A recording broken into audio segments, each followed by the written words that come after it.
officially left GF of 8 years mid-sentence today. Posted on r/AITAH.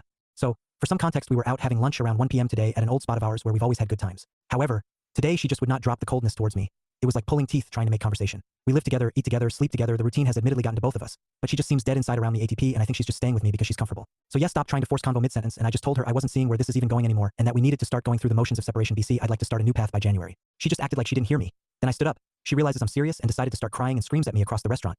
Again, where we know everyone, I have to stop at the register and pay. She beats me out the door and runs away down the street. I lift home, leaving her the car we took. She's fine now, in the other room sleeping after hours of crying. Am I the a-hole?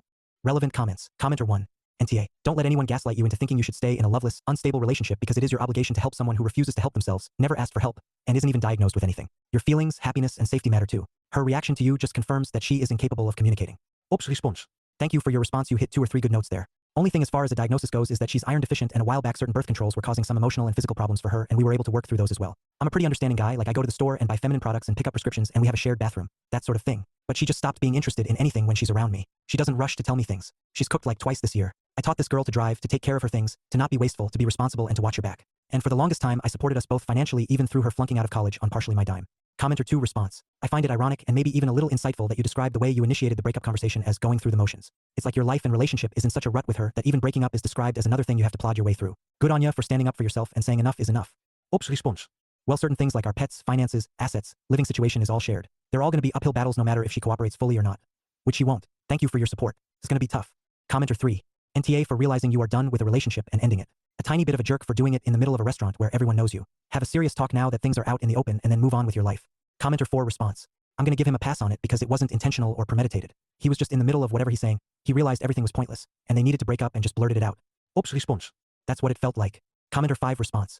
Wowza. AITAH. After 8 years, no counseling, no nothing. Just a shitty breakup in the middle of the afternoon. She decided to cry, faced with rolling eyes. Commenter 6 response. Yeah, YTA 4. Choosing to randomly dump her at a restaurant. Possibly for planning to do it like that in hopes what she wouldn't make a scene in front of people you both know. For being annoyed/upset whatever that she did. Really you did.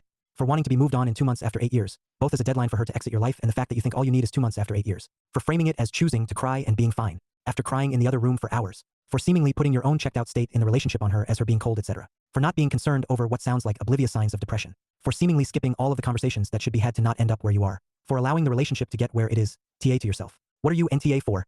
Leaving or wanting to leave? This is always allowed. Either you both need therapy and will be better off alone working on yourselves, or she will be better off discovering a relationship where what her partner randomly says is, hey, you seem sad, we haven't been our normal lately, let's talk about it and figure this out together. When things start, instead of ignoring it until it's unbearable and dropping a random breakup bomb and running away. Wired Abyss here. I think that's YTA. That's a crappy way to break up someone that you've been dating for 8 years. Also, their ages are never mentioned, but he does say he taught her how to drive, so I feel like there's a questionable age gap here, but hard to say.